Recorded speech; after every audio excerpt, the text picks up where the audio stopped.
Good morning, beloved. Peace be with you. In our gospel, we are still continuing in the Gospel of John, and we're still in chapter 8. So I think this is about the fourth day in chapter 8. So it's nice we're moving through here slowly, and then it just allows the themes to keep building upon themselves.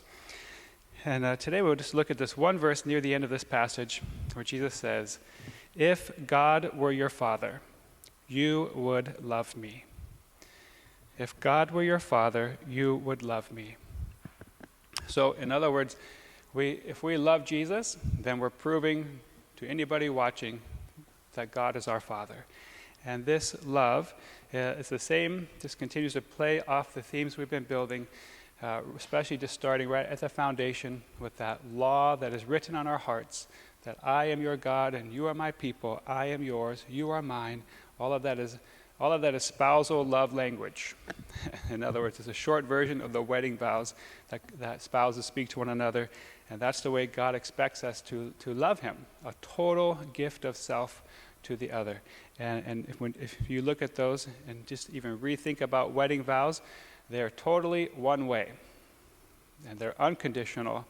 And it's not I will be your husband or I will be your wife if or as long if you love me, you serve me, you're faithful to me, as long as you don't upset me, as long as you make 6 figures every year. There's no ifs in those wedding vows. They're actually unconditional vows. And a lot of couples just don't get that at first. They don't realize that. It's one way. It's just saying, I will love you for life. There's no language about any love coming back. And it takes 2 to be married, but it only takes 1 to keep your wedding vows. Because your wedding vows are about you, one-way loving. And that could be a hard truth to swallow, but it's true. And you spoke them. And that is the language of love that is spoken in here in the Bible. It's the love that God has for us. It's one way. It has nothing to do with if we accept that love or reject that love or are going to reciprocate and love him in return. Anytime the Bible is describing God's love for us, it's just one way. It's I love you, period. And that is the love that we've described for the word agape. So we remember there's different words in Greek for different types of love. In English, we just have one word, love.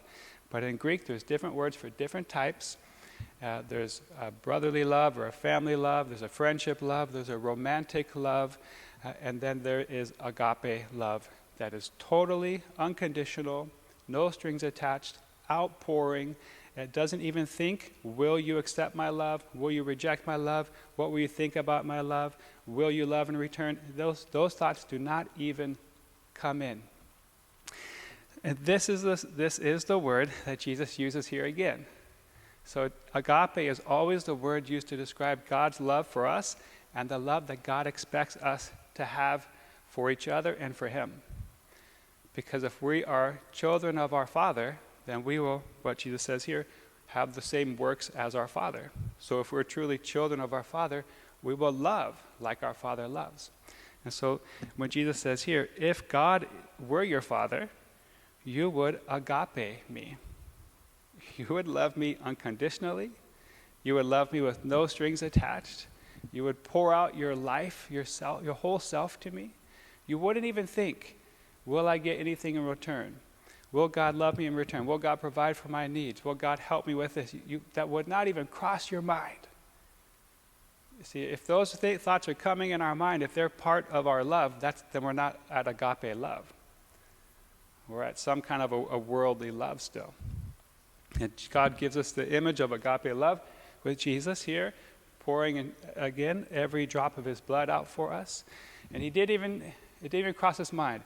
Well, if I do this, will they all love me in return? Will they all accept my sacrifice so that they can all be saved? I'm going to do this. Another image we can use that I think is very, so, because Jesus said the greatest love, the greatest agape, is that someone would lay down their life for another. So we could say this is an example of that. But couldn't we also say laying down your life for someone is serving someone with your life? I'll put you first and me second, and I'll serve you with my life. That's another good example for married love.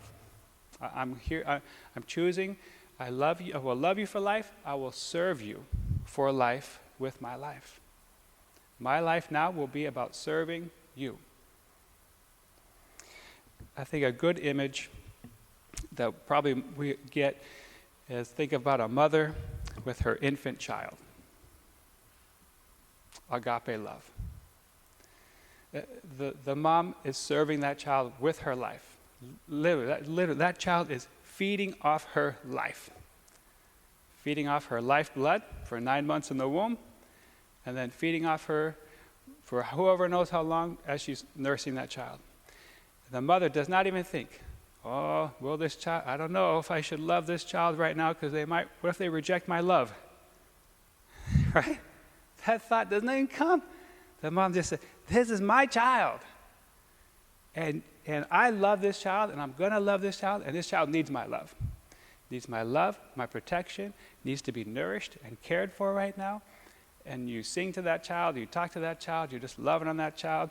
You say goo goo and gaga to that child. You go goofy for that child. And all of that is agape love. Because none of that has any thought at all about, oh, will they reject me if I say goo goo gaga? Right? None of those thoughts come in. Well, I'm going to nurse you, but you better take care of me when I'm old. Right? None of those conditions are there. It's just, I'm pouring myself out for you. And you can do nothing except maybe a little laugh, look cute, and poop. You know? This is like a good image of agape love. A mother's love for her infant child. This is the love that God expects of us, that Jesus is talking about when he says, if God were your father, you would just love me. There'd be no thought about, no ifs, ands, or buts about it. You would just love me, you would pour out yourself for me, you would just serve me.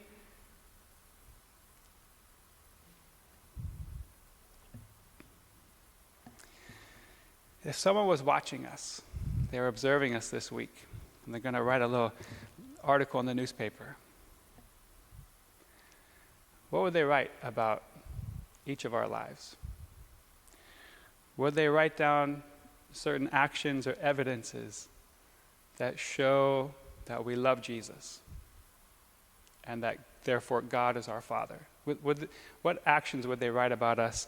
What agape actions would they write? Oh, this person did this for Jesus that proves God is their Father.